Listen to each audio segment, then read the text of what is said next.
for joining me this evening, and I am here to talk about A Specter of Truth, which was my 5th book, actually.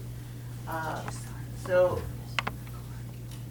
some of you have read A Specter of Truth, I know. It is set in Kimberton, and it was, I'm going to tell you how it got started, what creative juices started flowing. But basically, it's a young girl, a young farm girl from Yellow Springs, Lizzie Mitchell, who liked teaching, but girls couldn't be teachers back in 1812, when my story was beginning. So the story is about the challenges she faced to realize her dream of being a teacher, and how it was like to live as a farm girl in rural Pikeland. A little bit about me. I started teaching in 1970. When I would tell that to my college students, they weren't even born yet, and they'd go, really? So that was a long time ago. And I started teaching first grade. And then through the years as I was teaching, I was also studying for my master's and my doctorate in nutrition science, and went through teaching high school and then into college, and then I became vice president for academic affairs at 3 different colleges. I returned to teaching after 12 years in administration at Marywood University up in Scranton. You know Marywood? Yes. And then, and I was the chair of the department overseeing the accreditation of the nutrition programs. If you've read any of my stories, you know that it always includes food. I really hadn't noticed that until friends of mine would say, you know, every one of them has food in it. So that was, it's probably due to the nutrition background. So it wasn't until I retired from Marywood that I finally had time to sit down and start what was a dream of mine, and that was to one day write a novel. I used to say that from the time I was a little girl. Someday I'm going to write a novel. Well, it was a long time in coming. How could I do it with all those accreditation reports and all the school grading papers and all of that? So it waited until 2011. And even then, I had put it aside. My dad had a stroke, got sick, all that goes on, you know, in life. And I one time said to a friend of mine, maybe around 2014, you know, I wrote a novel. She said, you did? Where is it? I said, oh, I don't even know. Well, I went looking for it. It was in a notebook, all handwritten, a whole notebook filled with this story. And she said, oh, you're going to just let it sit in that drawer? You need to, you know, get this out there. So I typed it up, and then I let her read it, and she said, oh, I loved it. Well, that book was, my first book was called Pustinia. And Pustinia novel, and I'll tell you why. Anybody know what a Pustinia is? A little cabin in the woods, often on the grounds of a monastery, used for retreats. And one time, a long time ago, I had gone to a cabin like this, and so I was drinking my tea one day saying, oh, what should I do when I retire? I wish I had one of those Pustinias. And I sat down and started writing this story. It's not a religious story. It's a story, actually people tell me it's a Hallmark feel-good story. And it's a story about a woman thinking about what shall I do in retirement. But the people she meets, the nuns that have the monastery. So after I finished that, one of my muses, I call the people who tell me what I should do next, my muses, and one of my muses said, well, you can't just have an ebook. Some people don't read an ebook. You need to make a paperback. I said, how am I going to do a paperback? I don't know how to write a paperback. well, she said, you're no dummy, figure it out. So I did a paperback. And at the time, I was designing my own covers. I realized, really, if you're gonna play with the big guys, you've gotta have a cover designer and all that. So my friends then said, well, you can't tell us, you know, we wanna know more about these characters. We love these characters. So I wrote book 2 of the Poustinia series. And book 2 focuses on the mansion that had been bequeathed to the nuns that ran that monastery. And I had once taught at St. Aloysius Academy in Bryn Mawr, which was in the Drexel Mansion, the old Drexel Mansion on Bryn Mawr Avenue. Anybody familiar with that place? And because it was in a mansion, that made sense. This could be a mansion that the main character of Poustinia helps the nuns create a B&B. Pretty cool. Get the nuns some income, you know? And then everybody liked that one so much that I had to finish a series with Bountiful Legacies, which was about the couple who bequeathed the mansion to the nuns and the historic, I love history, and I love mystery. So a little bit about the history of the people who bequeathed, and it goes back to Prohibition, goes back to the influenza of 1918, things like that. So that's the end of the nuns. But everybody likes the series. And then of course, I had to write about my dog Pete. And those of you who know me on Facebook know that I have a follow-up, Maggie, who is nothing like Pete. And she is a character, but it's probably going to be a book about Maggie. And Specter. But I want to, this is my last book. This is the book I'm going to give away today. Has anybody read this book yet? No Gifts to Bring? Well, No Gifts to Bring is totally different from Specter. It's set in the present. It is set with a lot of memories that I had from Scranton. And it's set at Christmas time. But everybody loved the main characters so much that I decided that I would do a sequel, and that's going to be Murder in Aspen Notch, which some of you were here when we were talking about that. But, you know, I can't put out a new book if you haven't read No Gifts to Bring. So I'm going to give away a copy of this, and I think Leslie is still passing out the papers to sign up to win that. So, how to get to Specter, all right? Enough about me.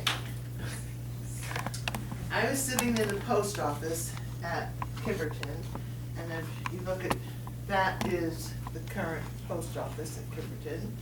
Everybody knows Kimberton, right? Yeah. And I'm sitting in the parking lot facing this building. And I'm going, wow, that's really cool. I wonder what that was. And it's called Kimber House now, and I thought, that's a really old building. And I looked to my right, on the other side of the street, which these are current photos, that I think is some kind of art dealership now, maybe. And to the right, Kimberton Inn. That's Hears Hill Road in the center there.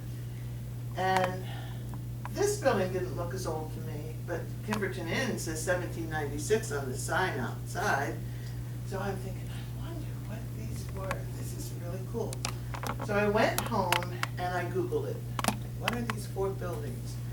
And found some really interesting information. All right. I also found this picture, the painting by John Pierce. It hangs in the Kimberton Inn, I understand. And I thought, wow, this is really cool. I'd like to write a story, a novel set in this time period. Now, you know, everybody would have said, why not write about the Revolutionary War, you know, like, you know, George Washington and his troops are all traipsing through, down 113 into the Valley Forge. And I thought, no, people who are Revolutionary War buffs, they know their history much better than I do, right? So I'm not gonna risk writing about the Revolutionary War time. But when I read that this building over here was owned by Emmer Kimber, and he converted it, or in addition to his family, he set up the French Creek boarding school for girls. I thought, boy, I taught at a boarding school. I could write about boarding schools, you know, kids going to boarding school. So I thought, that is really cool. And this could be the perfect time frame. I can actually picture, you know, a story set in 1818 when that school began, and I can't get close enough for this. How does this pointer work? It doesn't on that screen. Oh. Okay. But over here, Mark, follow me here. Over here, you see, this is a mill race that actually went down what is now Kimberton Road, right? And it crossed under Hares Hill Road. And you see in the, here I go again, Mark. Here. I was a teacher, you know? Here, over here, you can see there was a culvert under that road into what was the grist mill, right? If you sit in the parking lot, you can see that culvert. The mill race is gone, but you can see the stones from that. They're all weed covered and all that, but do that, pull into that, one of those first parking spots in the, at the post office, Kimberton, and you can see where the culvert was, but the mill race is not there any longer. Is Okay. the school in that picture? So was that Kimber Hall right there? Yes. The stone? This big one. This is Kimber Hall. This was the Old Bear Tavern. This was a tenement that Chrisman had, who owned this corner before Kimber bought it, and Chrisman's mill was there. So it was a whole business that Chrisman had. Which buildings survive today? All of them. All of them are there today. That stone building is what today? This The one one here? on the left side, yes. That is the Kimberton Post Office now. Oh, I beg your pardon, okay, you did say that, all right. Oh, wow, great. So everything, this is now the Kimberton Inn. Oh, thank you. This is now what is that art dealership. Oh, I see. And this is, now I'm gonna come back to those pictures in 1 second because I wanna show you just some key points here. So Emmer Kimber in about 1817 bought 200 acres of land. Emmer Kimber was a Quaker who taught at the Westtown Quaker School. And he wanted to open a school for girls. Now you know, 1818, there were no schools for girls in 1818. Only the Quakers or, you know, specific religious denominations would think to include girls for a school. So he was very progressive, and he then, because he bought those 200 acres, he also got all the buildings. He bought Chrisman's properties, all right? So Chrisman's mill, George Chrisman, that mill where the post office is right now, that ran continuously till 1938. Is that not amazing? A couple hundred years that grist mill. Now, I didn't even know what a grist mill was. I mean, you know, like we don't grind or grain. So I thought that was so cool that, you know, the farmers now would bring their grain to the grist mill and bake it into flour, and or cornmeal, depending on what kind of grain they had. And there were grist mills everywhere around here because of all the creeks. You know, it was easy to dam up, make a mill stream to have running water. And in fact, where I set my story in Chester Springs, which was at that time Yellow Springs, there's a mill right down the street from exactly where I'm positioning it. But see, I read that Kimber had the lowest toll rates. That's what they called the cost to grind the grain. That he had the lowest toll rates of anybody around here. So it would make sense then that people would take their grain. That's my imagination, that's not true. I mean, whether it is or not, I don't know, that's my imagination, okay? But it made sense that it could work in the story. And the sign of the Bear Tavern, that was, the old Bear Tavern, built in 1768. It was a stagecoach stop, and I incorporated that into my story. Those of you who have read it know that was a part of the story. That stagecoach would come through the Revolutionary times, from Philadelphia to Yellow Springs, where the Revolutionary War soldiers were.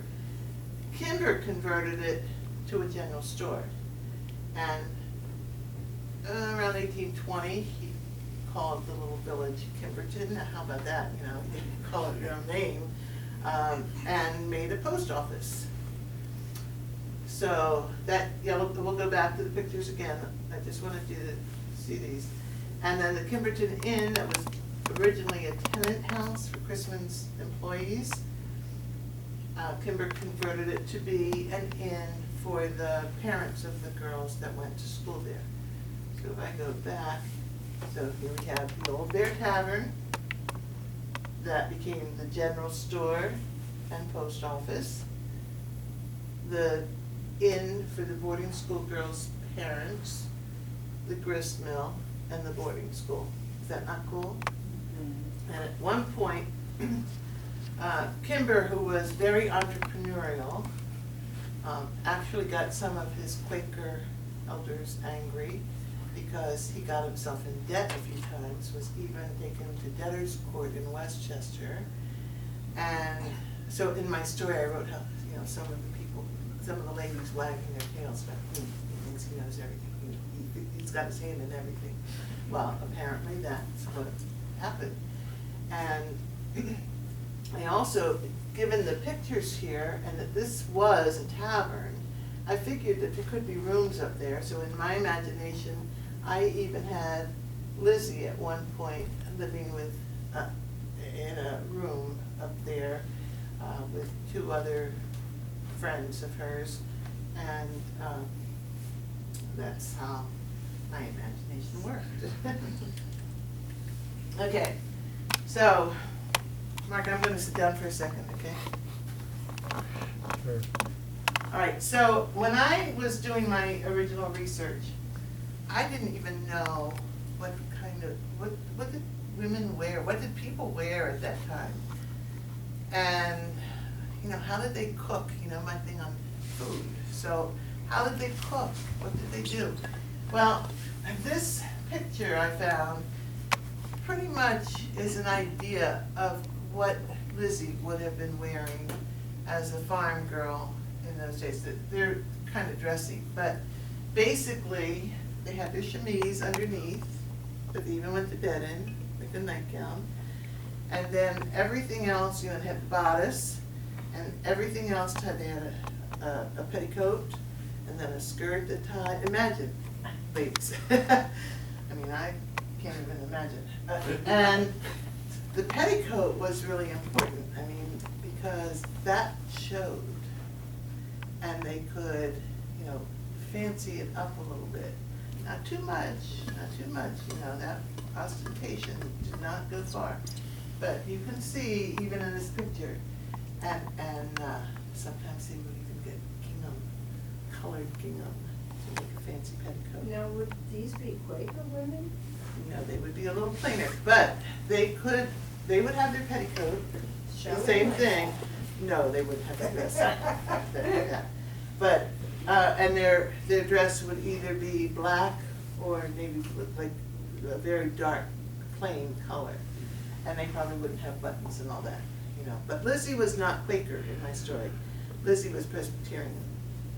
And that was just because I didn't know enough about Quakers, quite honestly, to think like if a Quaker read the story and said, "Oh, honey, you don't know what you're talking about." So I thought, I'm not going to have Lizzie a Quaker. The Quakers did even allow students of, you know, any religious background to go to the school. They were very progressive. All right, I didn't know how you cooked. I mean, we've all seen pictures or gone to like Valley Forge and seen, you know, these gigantic hearths and all that. But I started trying to picture myself standing in the kitchen cooking. And what would I make? And how would this be? Because I have to write about food in my book. So how would Lizzie and her mother prepare food? And what was interesting to me is, like, even parts of this, I didn't know what a crane was. You guys probably think I'm like really nuts now. I didn't know this was a crane. Usually one on each side, oftentimes. And of course it could be moved back and forth to get the kettle closer to the fire or more away from the fire. And then you'd have warmers and you'd have ovens to bake, you know, and you'd be able to fry and all of that stuff. And the kind of food was the stuff that we have now. Like at a barbecue, things that you cook out with. Baked beans were very common, you know, meats, big pig roasts were very common. They would have a big, you know, all the families of the farmers in the area would come along.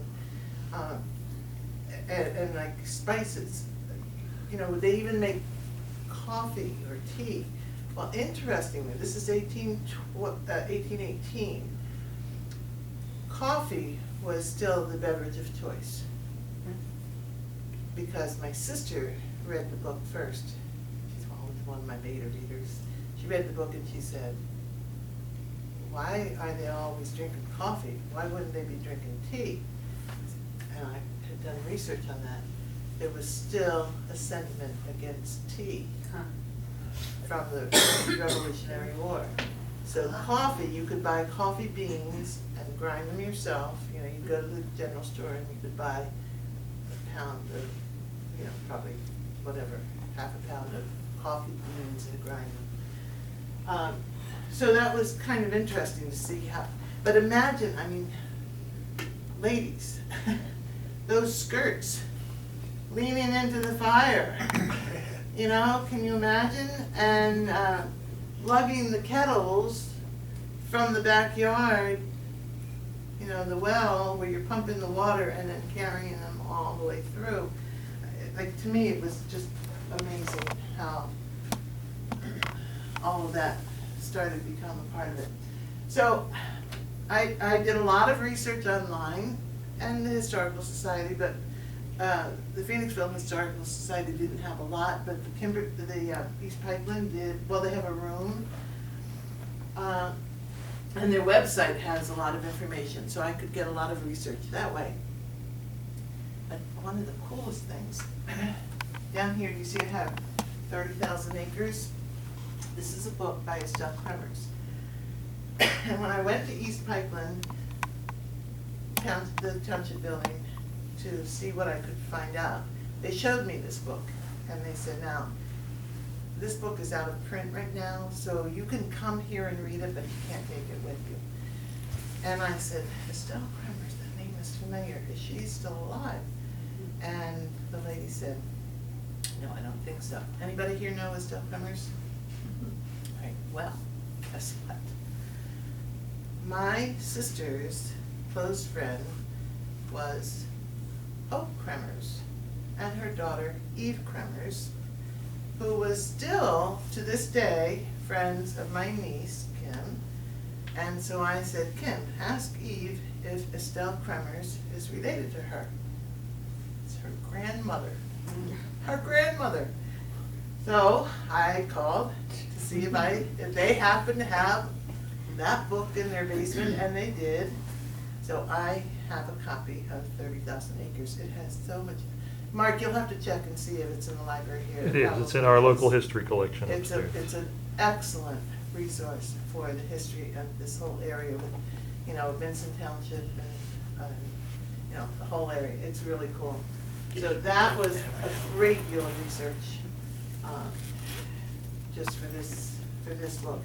And then I found this map. Now this map doesn't mean anything, you can't see it, but what's really cool, going across here is Conestoga Pike, which is 401, and running up. This road down the center, which is 113. Everybody knows 113, right? Now, I tried to see what was 113 called back in the day of 1818. And the closest I could find was the road to Euclid. Because Euclid is around Route 100, 113 and 100. So I thought that was cool. This picture is probably a few years after mine because the Pickering Valley Railroad was going through there, and that had not started up in 1818 yet. But all of these are the names of the farmers and the plot of land. So I wrote in as Lizzie is, going with her brother through the farmland to get to the grist mill, I could name, there's Mr. Emery, and that's the Emery farm. And you know what's really cool? The farm market out on 113, the Jaegers, they're on the map. Wow. Back Yeah, back in the early 1800s. And in fact, was the East Pipeland map, which I couldn't find when I was getting ready for today. But the East, so you can see that actually their farm was on both sides of 113. Nowadays it looks like they're just on the right side, coming up to Kimberton. But I thought that was kind of cool. So I used that just to give me an idea of, who the people were. No genealogy. I'm not referencing people and their families and all that. I'm just using surnames that I saw on the map. And so, a couple little things at the end as I was, coming up with a design and a title for the book. I had Lizzie eventually have a buggy so she could go back and forth to her family's farm in Yellow Springs. And those buggies, now I don't know if I say this right, but I call them a phaeton. Anybody know better? I'm not sure. But I think it's a phaeton, which is a buggy. And I came across this picture, can you see it well enough in the back, of a buggy. To me, this reminds me of like what 113 might have been like, as she's going along there in the woods and everything. And I think it's actually an Amish buggy, but I'm pretending it's a phaeton. All right. So I also love to write some things about, mystery in my stories, and so I created the uncle. Those of you who've read the book, you do not like the uncle, right? The uncle is, well, we don't know. Is he who he says he is, what's true and what's not? So to me, that was like ethereal, like a specter of truth. That's where I got the title from, the specter of truth. But it was very important to me that it was not a specter of accuracy. I wanted historical accuracy. And so I did so much research about every single thing. And at the end of the book, I even say what's real and what's not real. What is fiction, what's not fiction. There were a couple things that people were really surprised about. I had Pa stepped on a steel trap, a rusty steel trap, and Pa got tetanus. Now in 1818, they didn't know what caused tetanus, but every person who contracted it died. Nobody survived tetanus. And back around that time, a young doctor who studied at Columbia University, Columbia College it was at the time, only men were allowed, by the way, in New York, had a patient who developed tetanus, and he put him in hot water baths, 24 hours a day, weeks at a time. I mean, like basically, constantly. Now, think back to the hearth. They're lugging in the water from outside, heating it up to boiling, getting them in the tub, and refilling it constantly with hot water. And the person survived. Now they know that tetanus is a toxin. A toxin is a protein. Proteins nutrition's coming in here. Protein was denatured with heat. So it killed the toxin, which is how the patients survived. You know, isn't that interesting? Mhm. So that's part of, it's in the story. And I have to mention soda crackers because I was gonna write in one of my characters going to the general store and getting soda crackers from the Cracker Barrel and for nausea during pregnancy, and I thought, I better look this up. No, baking soda was not discovered until 1830. There were no soda crackers at that time. They had what was called hardtack, which was their cracker. They did sell hardtack in the general store, or they'd make it at home because it traveled well. I think it was basically flour and water baked. It was hard. I always thought hardtack was candy. Did you think so too? I did too. But they would call it hardtack, and they carried it in saddlebags for long trips, and it kept well, I guess, because it had no leavening agent. And finally I thought, I need somebody to fact check me. So I looked on the Historical Society, Phoenixville Historical Society website, and I found Susanna Brody. Has anybody ever gone to one of her talks? She has spoken at the Phoenixville Historical Society. And she gladly said she would read Specter of Truth, and she gave it thumbs up except for one thing. I had the children doing face painting for a festival of sorts as they were leaving to go home for their break, you know, like their summer break. We did that in the boarding school, you know, we'd have a little festival party and cook out, and they'd have face painting. And I thought, well, the Indians lived around here and they painted their faces, and they had art classes at the French Creek boarding school for girls. They would have played around with paint. And Susanna said, it was a Quaker school. Ha ha, you know. So that came out of it. They didn't do face painting in the festival. The festival didn't come out just that. And so, I'm going to open it up to questions, but I just want to say thank you. Thank you to those of you who have read my books. The readers have been so supportive of me. I am so grateful. You know, and quite honestly, so many of them have left feedback for me on Amazon or Goodreads. That means so much to me. In fact, it's that feedback that Rob Cadigan said he would sell my books at Reads and Company.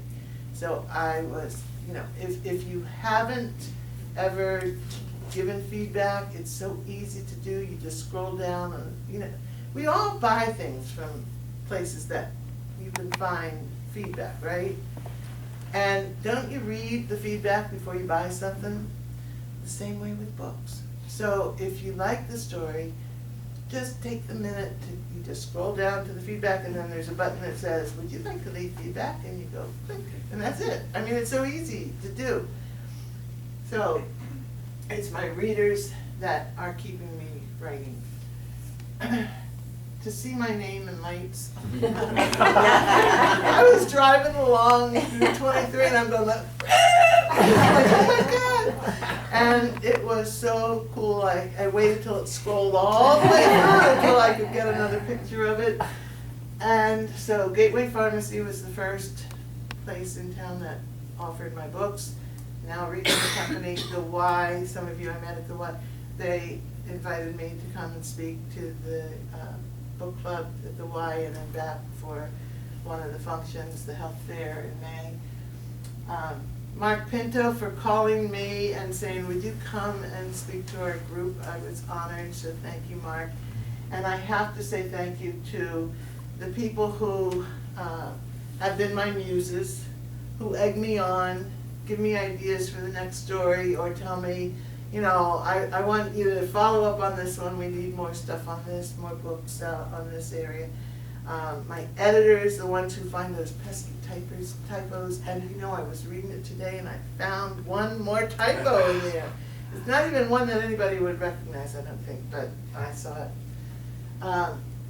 And then to the ladies of French Creek, and I have a couple here who are have been so supportive. We have a little sewing group, And they are constantly telling me, like, oh, you know what, this is how you can market your books, this is what you could do. So they egg me on, and all of those, and all of you for showing up tonight. I mean, wouldn't that have been awful if I got here and nobody was here? Oh my gosh, I had dreams of it last night. So, thank you all. Now, I will open up the questions. Kathleen, can you read a little before you do The questions? reading. You know, I always tell people, I should say this, readings are so boring. So boring. All right, but I will try, and I hope I don't get nervous. I do. All right, this is a passage that I think will bring to light some of the things that we talked about, especially with that map kind of thing, as they're going, and the farm from Yellow Springs, it was called then, to Kimberton. So this is the beginning of chapter 3. I promise you. You know, raise your hand when you start to fall asleep. Go. Yeah. All right. So the main character is Lizzie Mitchell. She's 16, and she has a bunch of brothers and sisters. The one closest in age is Will, and he's old enough now to drive the wagon to take the grain to the grist mill, going all the way from Yellow Springs down through the farm roads to Kimberton. All right. Will wasn't much for talking as he directed Nellie down the hill from our house to the road. He gets a funny furrow in his brow when he's concentrating on anything important. Sure enough, he knows Pa would be really upset if anything happened to the wagon or our hard-earned cargo, not to mention Nellie. She's our best working horse, pulling the plow or the wagon, even the sleigh in winter. Once we go down the steep incline, Will relaxed a bit, but there are plenty more around here. We've got hills all over Pipeline, hills and creeks. Good thing most of the better roads have a crossing over the streams nowadays, though some folks will often just ford them at the shallowest spot if they're looking to get someplace faster. Will seems content to stay on the main roads. We passed by Emery's farmhouse, picture the map, and I waved to Mrs. Emery hanging wash on the line. Like us, Jacob and their boys plant corn, wheat, and soybeans, though they have a few more cows and pigs than we do. They must do pretty good because their house and barn are bigger than ours. Can't say we're doing poorly though. Pa says we're lucky we got a roof over our heads and food in our bellies. He was smart to also put sheep on our land because Ma and now Ellie, that's her sister, spin enough wool to provide for our needs and barter their wet rest. Don't be calling attention to everyone when we pass by their homesteads, Will said. They'll be wanting us to stop and talk, and we ain't got time today. You don't want to be sociable? Don't know why you're in such a hurry. You don't even like farming, and that's what you'll be doing as soon as we get home. I'll be plenty amiable when we get to the crossroads. I figure I'll be talking to the folks waiting for our flour. Besides, there's a lot going on with the blacksmith and tannery right there on the premises. I sure would like to apprentice with one of them tradesmen. Mark my words, one of these days I'll find me an opportunity to be a businessman and get rich. I'm not going to spend my life breaking my back, fighting with Mother Nature to eke out a living. What's Pa got to say about that? I asked, as Will made a turn that led us through the deeply wooded Phillips land. The road is barely a wide enough path with tree limbs that reach across above our heads to form an intertwining green canopy, leaves only rustling as the birds return to feed their young. Smaller branches brushed the wagon as we slowly made our way up the one curvy hill and down the next. He wouldn't hear none of it, said I was talking crazy like his brothers used to do. Don't think any of them got wealthy, leastways not as much as we know. Might be, might not. Maybe I'm smarter than they were. Will looked sideways at me with a grin for good measure. What about you, he asked. Doesn't seem to me like you're planning to be a farm wife. That is, if you ever had any callers except maybe pimply Henry Harris. I'd have laughed if I hadn't felt a cringe of disgust at the thought of chicken-chested, stringy-haired Henry taking a liking to me. He never called on me, and you know it. He asks for you every time his ma sends him over to barter for butter or wool. That doesn't count, he's just being neighborly. I'll find me a man who's strong and masculine, but gentle as a lamb. One who'll treat me as an equal partner in marriage. Will laughed out loud as he maneuvered Nellie around the fallen bridge. Sounds like one of them fairy tales that Ma tells the young'uns. You'll be a spinster for sure if you're waiting around for some figment of your imagination. Specter of truth, kind of like them, the ghost in these woods. William Mitchell, you sure know how to get my dander up. Now you're trying to scare me. What ghost are you talking about? Just listen, Bill said, almost in a whisper. If you listen real careful, you can hear crying way off in the distance. I couldn't hear much except the clip-clop of Nellie's hooves making their way over the packed trail. Still, I tried to focus my ears to pick up sounds deep in the woods. Will seemed to enjoy my sudden silence. Legend has it, he continued, one of the early white settlers built a cabin on Pickering Creek. I'm talking about a time even before William Penn took ownership of this land. Mostly Indians lived around here. Anyway, he had a wife and a passel of kids, but I don't know how many exactly. He lived peacefully among the Lenape, fishing and hunting, trading pelts for his livelihood. Then one day, a different tribe tried to take over this whole area, killed the settler and his boys, and took the wife and girls as their bounty. If you listen good, you can hear them girls crying. I looked intently at Will, trying to see if he was teasing me as he often does. He was staring straight ahead, serious as all get out. Suddenly I heard the sound, soft as a whisper at first, building almost to a low keening. It's animals, I said, trying to reassure myself. Probably foxes or coyotes. Might be, might not. Just telling you what Pa told me. And he knows because Pappy told him.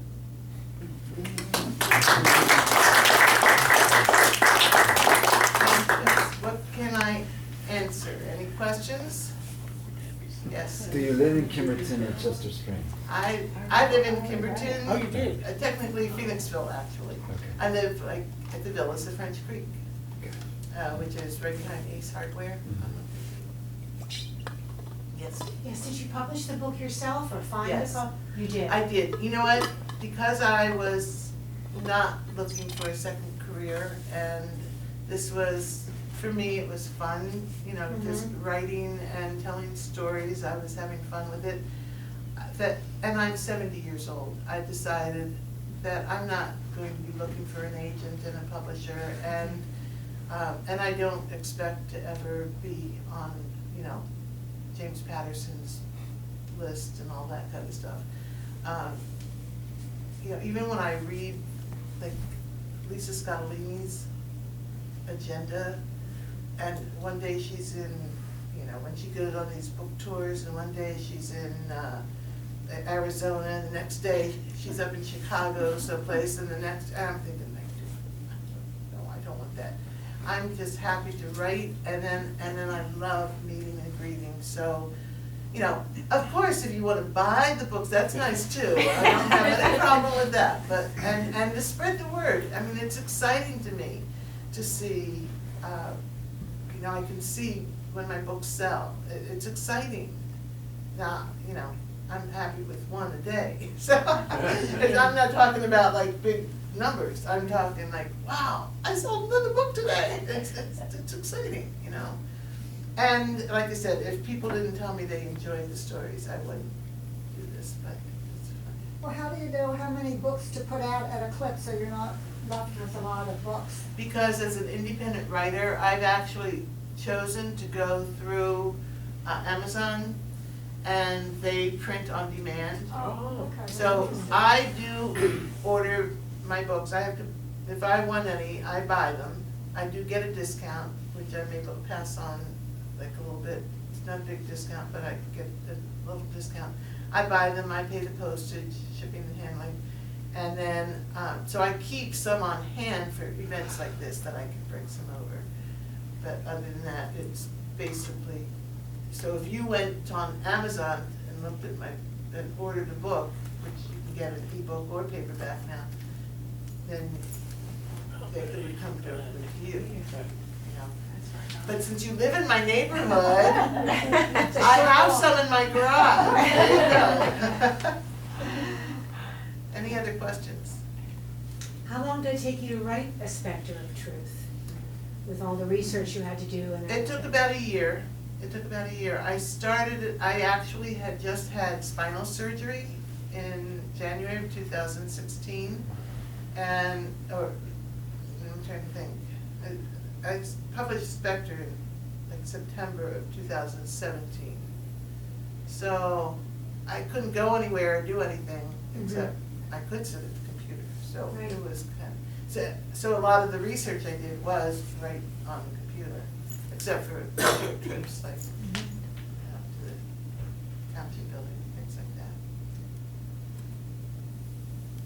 that. It takes about a year though. And in your research, what's like the one thing that's really stuck with you that you had never known before you did your research? That's a Or a great couple of things. question. That is a great question. Well, I highlighted the things that I really didn't know, like how they dressed, how they cooked, how they did things like that. But I think what was interesting is that even though the time period was 200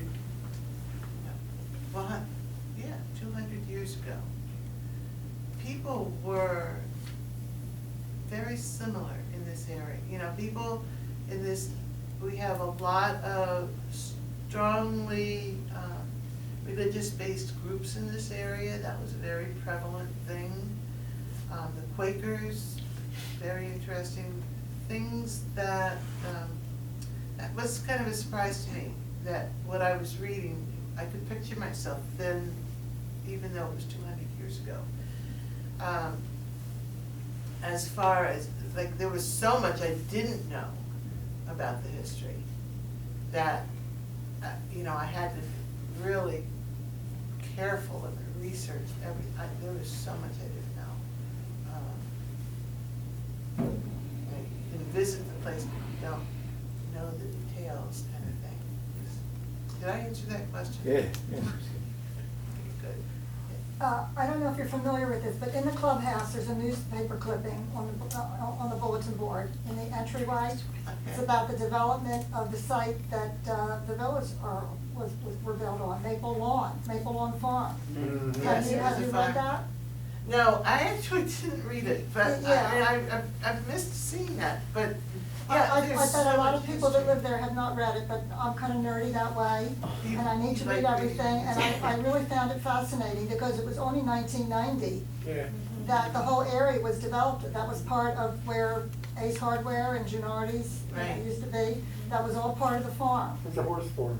Yeah, I used to buy and sell horses Yeah. there. You know, when I would come down to visit my parents from Scranton, I always came the back road and down 100 from Allentown, and then, you know, 724, and I passed by this village, you know, probably 20 years, the time that it's been in existence, never knew anything was back there. And here I am living here now. It's really, Is that how old they are, 20 years? yeah, 20 years now. There was an auction house, Yeah. when a horse Was farm. there? Maple Is Lawn. it- Well, there's the Oh, actually, nice- I did Maple Lawn, yeah, yeah. Well, that's your assignment. You must read that I newspaper. will, yeah, yes. You said you were at Marywood, and what were the other two universities you were? I was at Immaculata University, and I was at Newman University, and as vice president for academic affairs at Immaculata University, and then I went to Newman University down in Aston, and then I went to Brushy University in Owensboro, Kentucky. Anybody know Owensboro, Kentucky? Really cool. It was right on the Ohio River. It was really neat. And then, and I really wasn't thinking about coming back yet, but I saw a position in nutrition at Marywood, and Marywood was a sister school for Immaculata, so, you know, so I wanted to, so I applied there and I got the position, so I left Kentucky then. That was in 2004. So it was kind of interesting, and a lot of people say like, so I'm gonna tell you right up front, I was a nun, okay? Really? Yes, it is okay. You knew that? What, Can you from- figure it out? From Mac, are you a Mac? I from was, Mac? yeah. And so I was the vice Well, how president. did you go up to Marywood? Because that's the Macs also, but they're not you. Right, but see, when I left the convent, Oh, when I was at Immaculata, and then I went to Newman, Got it, okay. and then I went out to Kentucky. And that's right, when I saw an advertisement for Marywood, Right. man, my heart was like, I need to apply for that. And Our hearts are thine, that's, sweet Marywood. And where is Marywood? It's in Scranton, Pennsylvania, yeah. So it really was, I mean, and that's what, you know, like, don't get me wrong, Pustinia has a lot of nuns in it, but it's not a religious book. But no, like, I know Nundom, I know about nuns, so I can tell you the truth, you know? Like that one. Yes. When you were at St. Aloysius in Bryn Mawr, did you know Sister Maria Louise by any chance? Yes, I did know Oh, wow. Sister Maria. She was our teacher and principal over at St. Mary's on the north side, Really? back in the 70s. Actually, I think I lived with Sister Maria Louise at some place, I don't think it was St. Aloysius though. I did live with her at some point. But see, when I say I know even the mansion, I lived in that mansion. And there was that old bowling alley in the basement of it, so I could write all these things about what it must be like to live in an old mansion. Like, I had lots of experiences. How long were you a sister? 29 years, Wow. yeah. Is it once a sister, always a sister there? It's in there, it's in Yeah, you have there. that Tuesday about you, something about you. Yeah. Yeah, yeah. I know, Bad it way to is, speak, it's still a yeah. part of me, it really is, yes. Well, for St. Aloysius Academy, was that because there had already been Villa Maria and some of the families wanted something for the boys? Probably way back in the 50s, Or even earlier. maybe, yeah. Well, what did, They bought St. Aloysius, I mean, Villa Maria and St. Aloysius were in existence from the very beginning. They were out in Westchester. And then they bought Green Tree, the nuns bought Green Tree in right, Malvern. yeah, can you remember? And they bought the Drexel estate. Got it, okay. It was up for auction.